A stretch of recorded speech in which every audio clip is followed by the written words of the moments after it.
Good morning, dear students.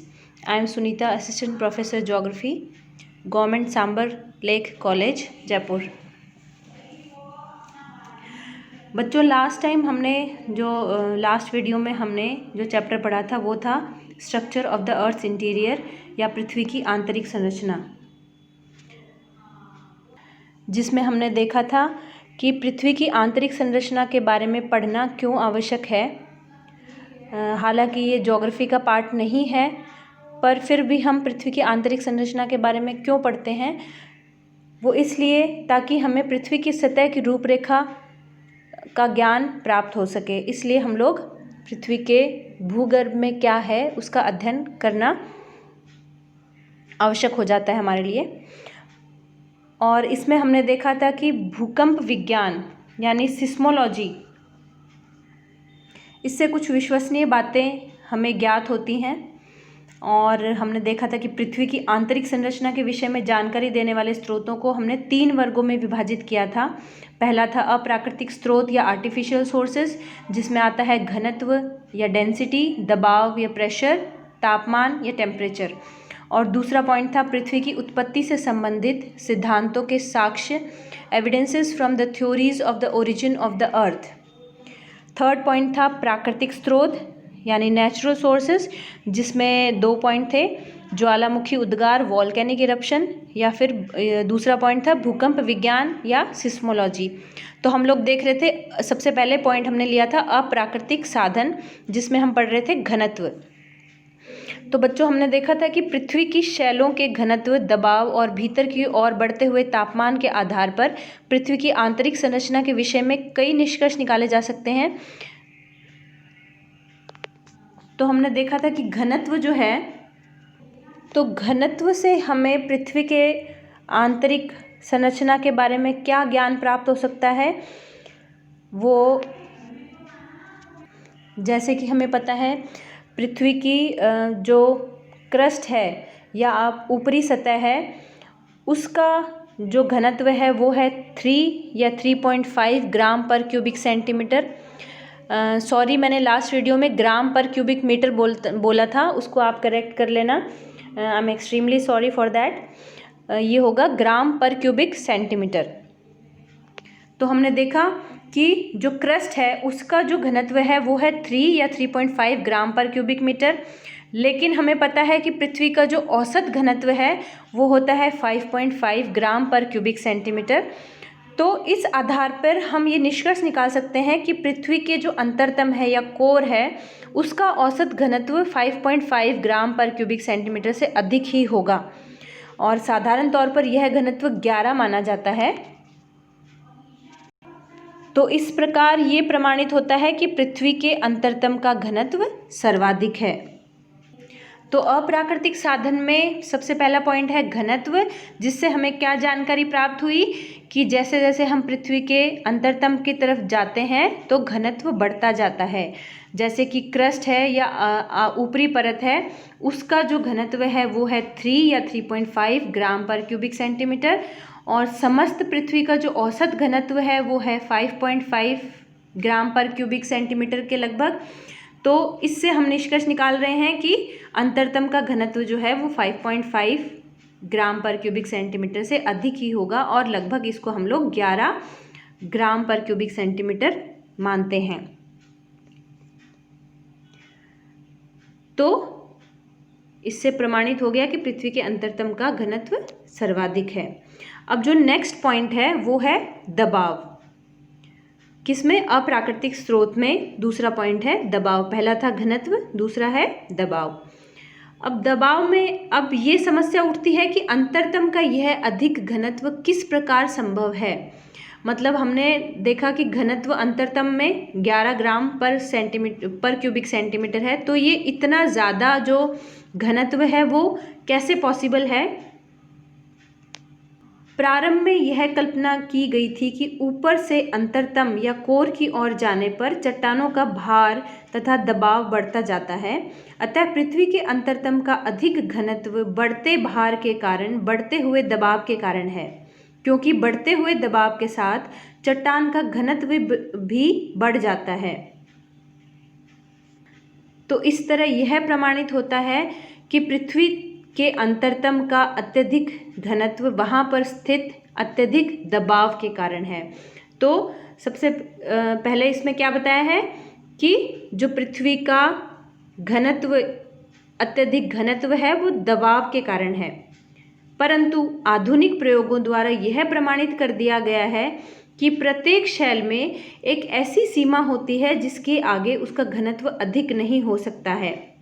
उसका दबाव चाहे कितना भी अधिक क्यों न कर दिया जाए, इस आधार पर यह कहा जा सकता है कि यदि पृथ्वी के अंतरतम का घनत्व अधिक दबाव के कारण नहीं है तो किस कारण है। तो हमने देखा कि पहले ये मान रहे थे कि जो पृथ्वी का घनत्व है, इतना अत्यधिक घनत्व है, वो दबाव के कारण हो रहा है, लेकिन फिर बाद में ये आधुनिक प्रयोगों से यह प्रमाणित किया गया कि प्रत्येक शैल में एक ऐसी सीमा होती है जिसके आगे उसका घनत्व अधिक नहीं हो सकता है। तो उसका दबाव चाहे कितना भी बढ़ा दिया जाए लेकिन घनत्व अधिक, उससे ज़्यादा घनत्व नहीं बढ़ेगा। तो फिर नेक्स्ट क्वेश्चन हमारा दिमाग में आता है कि तो फिर जो अंतरतम है या कोर है उसका घनत्व इतना ज़्यादा कैसे हो सकता है, अगर दबाव से भी नहीं हो रहा है तो फिर क्या रीज़न है कि उसका घनत्व इतना ज़्यादा है।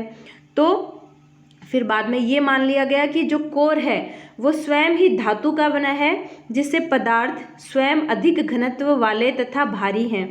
तो बाद में क्या मान लिया गया कि जो कोर है वो ही किसी धातु का बना है और जिसकी वजह से उसका घनत्व अधिक है। तो जो अगर धातु से बना है तो उसका घनत्व अधिक ही आएगा। अनेक प्रयोगों के आधार पर यह मान लिया गया है कि पृथ्वी का अंतरतम निकल तथा लोहे के मिश्रण का बना है। तो जो धातु है वो कौन कौन सी है, निकल और लोहा, उसके मिश्रण से कोर का निर्माण हुआ है। यह तथ्य पृथ्वी की चुंबकीय दशा को भी प्रमाणित करता है, क्योंकि लोहा तथा निकल प्रधान चुंबकीय पदार्थ हैं। तो लोहा और निकल अगर कोर के अंदर हैं तो हमारे जो पृथ्वी की चुंबकीय दशा है वो भी इसी से निर्धारित होती है। तो हम इसका जवाब भी दे सकते हैं कि हमारी पृथ्वी में चुंबकीय जो गुण है वो किस कारण से है, क्योंकि जो कोर है उसके अंदर निकल और लोहा है, इसलिए चुंबकीय गुण पाए जाते हैं। अब जो नेक्स्ट पॉइंट आता है वो आता है तापमान। तो सामान्य रूप से यह विदित है कि पृथ्वी की बाहरी सतह से नीचे की ओर गहराई में जाने पर औसत रूप में तापमान प्रति 100 मीटर पर 2 डिग्री या 3 डिग्री सेंटीग्रेड की दर से बढ़ता है। तो ये चीज़ याद रखने वाली है कि जैसे जैसे हम गहराई की तरफ जाएंगे, पृथ्वी की सतह से गहराई की तरफ जाएंगे, तो प्रति 100 मीटर पर 2 डिग्री या 3 डिग्री सेंटीग्रेड की दर से टेम्परेचर बढ़ता है। वैज्ञानिक परीक्षणों के आधार पर महाद्वीपीय क्रस्ट में तापमान की वृद्धि दर का परिकलन भूताप ग्राफ और जियोथर्म्स ग्राफ्स के आधार पर किया गया है। तो आपको ये पॉइंट याद रखने वाली बात है कि जो तापमान है, तापमान की वृद्धि दर है, उसको किससे दिखा सकते हैं, भूताप ग्राफ या जियोथर्म्स ग्राफ्स के आधार पर दिखाया जा सकता है। तो एक जनरल जो व्यू हो जाएगा वो क्या होगा कि जैसे जैसे हम पृथ्वी के अंदर की तरफ जाते हैं या कोर की तरफ जाते हैं, क्रस्ट मेंटल कोर तो कोर की तरफ जाते हैं तो टेम्परेचर या तापमान की वृद्धि होती है। तो ये थे हमारे 3 पॉइंट जो अप्राकृतिक स्रोत में आते हैं। आर्टिफिशियल सोर्सेस में घनत्व यानी डेंसिटी को हमने देखा कि जैसे जैसे हम पृथ्वी के अंदर जाते हैं डेंसिटी बढ़ती जाती है। दबाव का भी हमने देखा कि जैसे जैसे हम पृथ्वी के अंतरतम की तरफ जाते हैं दबाव भी बढ़ता है। और तापमान का भी लगभग यही हाल है कि पृथ्वी के अंतरतम की तरफ जाने से तापमान की भी वृद्धि होती है। हालांकि देयर आर फ्यू वेरिएशंस, अलग अलग सिचुएशंस पे डिपेंड करता है, जो मैंने आपको बताया थोड़ा बहुत वेरिएशंस आता है इसके अंदर, बट जनरलाइज्ड फॉर्म में हम लोग ये बोल सकते हैं कि तीनों की वृद्धि होती है पृथ्वी के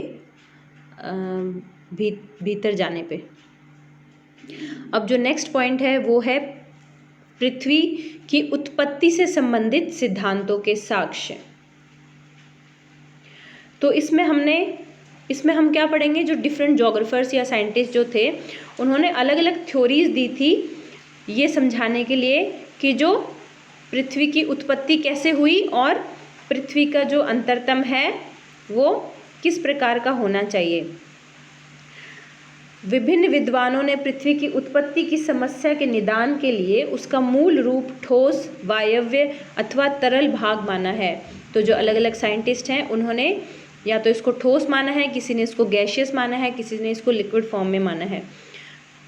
एक थ्योरी थी ग्रहाणु परिकल्पना या प्लैनेटेसिमल हाइपोथेसिस। उसके अनुसार पृथ्वी का निर्माण ठोस ग्रहाणुओं के समूहन के कारण माना गया है। इस आधार पर पृथ्वी का अंतरतम ठोस अवस्था में होना चाहिए। दूसरी जो थ्योरी थी एक जो ज्वारीय परिकल्पना टाइडल हाइपोथेसिस, उसके अनुसार यदि पृथ्वी का निर्माण सूर्य से निस्सृत ज्वारीय पदार्थ से हुआ तो पृथ्वी का अंतरतम तरल अवस्था में होना चाहिए। तो यहाँ पे दोनों कॉन्ट्राडिक्टरी चीज़ें बता रहे हैं। प्लैनेटेसिमल हाइपोथेसिस बता रहा है कि पृथ्वी का निर्माण ठोस ग्रहाणुओं से हुआ है तो अंतरतम ठोस अवस्था में होना चाहिए, और टाइडल हाइपोथेसिस बता रहा है कि पृथ्वी का अंतरतम तरल अवस्था में होना चाहिए। फिर एक और थ्योरी थी निहारिका परिकल्पना या नेबुलर हाइपोथेसिस। इसके अनुसार पृथ्वी की उत्पत्ति गैस से बनी निहारिका से मानी जाती है। इस आधार पर पृथ्वी का अंतरतम वायव्य अवस्था में होना चाहिए, यानी गैसियस अवस्था में होना चाहिए। तो अलग अलग जो जोग्राफर्स थे, अलग अलग जो साइंटिस्ट थे, उन्होंने पृथ्वी का जो अंतरतम है उसको अलग अलग अवस्था में बताया है। तो इससे हमें कुछ ठोस जानकारी प्राप्त नहीं होती है। अब उसके बाद थर्ड पॉइंट जो आता है वो है प्राकृतिक साधन। प्राकृतिक साधन में सबसे पहला पॉइंट जो है वो है ज्वालामुखी क्रिया या वॉल्केनिक इरप्शन। ज्वालामुखी के उद्गार के समय पृथ्वी के आंतरिक तथा ऊपरी भाग में गर्म तथा तरल मैग्मा एवं लावा का विस्तार हो जाता है। इस आधार पर कुछ विद्वानों का यह विश्वास है कि पृथ्वी की गहराई में कम से कम एक ऐसी परत अवश्य है जो कि सदैव तरल अवस्था में रहती है। इसी को मैग्मा भंडार या मैग्मा चैम्बर बताया गया है, जहां से ज्वालामुखी के उद्गार के समय तरल एवं तृप्त मैग्मा पृथ्वी के ऊपर प्रकट होता है। इस आधार पर पृथ्वी का कुछ भाग तरल अवश्य होना चाहिए। तो जो वॉल्केनिक इरप्शन होता है उसमें हमने टीवी में भी देखा होगा आप लोगों ने कि लावा या मैग्मा, तरल लावा या मैग्मा पृथ्वी के ऊपर की तरफ निकलता है। तो इससे साइंटिस्ट ने क्या आइडिया लगाया कि जो मैग्मा निकल रहा है या लावा निकल रहा है बाहर, तो उसमें इसका मतलब पृथ्वी के अंदर कोई एक ऐसी सतह परत अवश्य होगी जो सदैव तरल अवस्था में होगी। तो उन्होंने आइडिया लगाया कि अंदर एक लिक्विड फॉर्म में या तरल अवस्था में कोई लेयर होनी चाहिए, बट ये श्योर नहीं है, सिर्फ आइडिया लगा रहे हैं। परंतु जैसा कि ऊपर बताया जा चुका है, आंतरिक भाग में अत्यधिक दबाव चट्टानों को पिघली अवस्था में नहीं रहने देगा। इस प्रकार आंतरिक भाग ठोस होगा, न कि तरल। अब पहले ये बोल रहे हैं कि तरल अवस्था में होगा कोई ना कोई पार्ट, अब ये बोल रहे हैं क्योंकि दबाव अधिक है तो जो चट्टान है वो पिघली अवस्था में नहीं रह सकती हैं, तो इसका मतलब जो आंतरिक भाग है वो ठोस ही होगा। तो उन्होंने ज्वालामुखी उद्गार के आधार पर क्या बताया कि जो लावा निकलता है तो इसका मतलब पृथ्वी में कोई ना कोई लिक्विड पार्ट ज़रूर होगा, लेकिन फिर बाद में ये बोल रहे हैं कि अधिक दबाव के कारण वो पिघली अवस्था में नहीं रह सकता है। तो इसका मतलब उन्होंने निष्कर्ष निकाला कि आंतरिक भाग जो है वो ठोस ही होगा, न कि तरल। तो इससे भी हमें कुछ सॉलिड प्रूफ नहीं मिल रहा है। नेक्स्ट जो पॉइंट आता है वो है भूकंप विज्ञान के साक्ष्य या एविडेंसेस ऑफ सिस्मोलॉजी। इससे हमें कुछ साइंटिफिक प्रूफ मिले हैं जिसके आधार पे हम बता सकते हैं कि पृथ्वी का जो इंटीरियर स्ट्रक्चर है वो कैसा होगा। तो भूकंप विज्ञान वह विज्ञान है जिसमें भूकंपीय लहरों यानी सिस्मिक वेव्स का सिस्मोग्राफ यंत्र द्वारा अंकन करके अध्ययन किया जाता है। तो भूकंपीय विज्ञान क्या है? जिसमें भूकंपीय लहरें यानी सिस्मिक वेव्स ये दोनों वर्ड आपको याद रखने हैं, भूकंपीय लहरें और सिस्मिक वेव्स। इसको सिस्मोग्राफ यंत्र के द्वारा अंकन करके अध्ययन किया जाता है। तो जो वेव्स निकलती हैं उनको सिस्मोग्राफिक जो ग्राफ होता है, यंत्र होता है, उसके द्वारा अध्ययन किया जाता है। भूकंप विज्ञान की एक ऐसा प्रत्यक्ष साधन है जिससे पृथ्वी के आंतरिक भाग की बनावट के विषय में पर्याप्त जानकारी उपलब्ध है। तो बाकी जो हमने पहले पढ़े हैं अप्राकृतिक स्रोत, उससे भी हमें ज़्यादा जानकारी नहीं प्राप्त हो रही है, साइंटिफिक रीज़न नहीं मिल रहे हैं हमें। उसके बाद जो हमने पढ़ा थ्योरीज, तो थ्योरीज में भी कोई कुछ बोल रहा है कि कोई बोल रहा है कि कोर जो है वो लिक्विड फॉर्म में होगा, कोई बोल रहा है कि सॉलिड फॉर्म में होगा, कोई बोल रहा है गैशियस फॉर्म में होगा। तो उससे भी हमें कोई साइंटिफिक प्रूफ नहीं मिले हैं। बट ये एक जो भूकंप विज्ञान के जो साक्ष्य हैं, सिस्मोलॉजी के आधार पर हम लोग बता सकते हैं कि पृथ्वी का इंटीरियर स्ट्रक्चर कैसा होगा। इससे हमें काफ़ी एविडेंसेस मिलते हैं। तो इसके बारे में पढ़ने से पहले हम लोग थोड़ा सा जान लें कि भूकंप जो सिस्मोलॉजी है उसमें उसकी जो भूकंप विज्ञान की जो टर्मिनोलॉजी है उसके बारे में थोड़ा सा देख लेते हैं। जिस जगह से भूकंप का कंपन प्रारंभ होता है उसे हम भूकंप मूल या फोकस कहते हैं। तो जहाँ से कंपन प्रारंभ होता है पृथ्वी के अंदर, जहाँ जिस भी जगह से भूकंप का कंपन प्रारंभ होता है उसे हम भूकंप मूल या फोकस कहते हैं। और जहाँ पर भूकंपीय लहरों का अनुभव सबसे पहले किया जाता है उसे भूकंप केंद्र या एपिसेंटर कहते हैं। तो आप ये दोनों चीज़ें दोनों टर्म्स याद रखिएगा कि भूकंप मूल क्या है, फोकस पॉइंट क्या है और एपिसेंटर क्या है। इन लहरों को भूकंप के दौरान पृथ्वी में कई प्रकार की लहरें उत्पन्न होती हैं। इन लहरों को भूकंपीय लहर या सिस्मिक वेव्स कहते हैं। ये जैसे मैंने आपको ऊपर बताया कि सिस्मिक वेव्स क्या होती हैं, भूकंपीय लहरें। और ये जो भूकंपीय लहरें होती हैं इनको 3 श्रेणियों में रखा जाता है। ये बेसिकली 3 प्रकार की होती हैं, प्राथमिक अथवा अनुदैर्घ्य लहरें, प्राइमरी और लॉन्गिट्यूडनल और कंप्रेशनल वेव्स। जो प्राथमिक तथा अनुदैर्घ्य लहरें हैं वे भूकंपीय लहरें हैं जो कि ध्वनि की लहर के समान होती हैं तथा इनमें कणों की गति लहर की रेखा की सीध में होती है। यह सबसे अधिक वेगवान लहर है तथा ठोस भाग में अत्यधिक गति से प्रवाहित होती है। तो याद रखने वाली चीज़ क्या है, इनको प्राइमरी वेव्स बोलते हैं या पी वेव्स भी बोल सकते हैं। और ये ध्वनि की लहर के समान होती हैं, सबसे अधिक वेलोसिटी होती है इनकी, सबसे अधिक वेगवान लहर होती हैं और ठोस भाग में अत्यधिक गति से प्रवाहित होती हैं। ये पॉइंट्स आप याद रखिएगा। फिर जो सेकंड जो लहरें हैं वो हैं आड़ी अथवा गौण लहरें, सेकेंडरी और ट्रांसवर्स और डिस्टॉर्शनल और एस वेव्स। तो इसके कई नाम हैं, जनरली हम लोग शॉर्ट फॉर्म में एस वेव्स लिख देते हैं। प्राइमरी वेव्स को पी वेव्स और सेकेंडरी वेव्स को एस वेव्स के नाम से लिख देते हैं। ये द्वितीय अथवा गौण लहरें जल तरंग अथवा प्रकाश लहरों के समान होती हैं। संक्षेप में इन्हें एस लहर कहते हैं जो कि तरल भाग में प्राय लुप्त हो जाती हैं। ये पॉइंट याद रखने वाला है कि तरल भाग में ये लुप्त हो जाती हैं, मतलब लिक्विड पार्ट अगर पृथ्वी में कहीं पे भी आएगा तो वहाँ से ये फ्लो नहीं करेंगी, वहाँ से पास नहीं करेंगी। थर्ड जो लहर है वो है धरातलीय लहरें या सरफेस और लॉन्ग वेव्स और एल वेव्स। तो ये सरफेस वेव्स होती हैं थर्ड वाली, और इनको शॉर्ट फॉर्म में एल वेव्स भी बोलते हैं।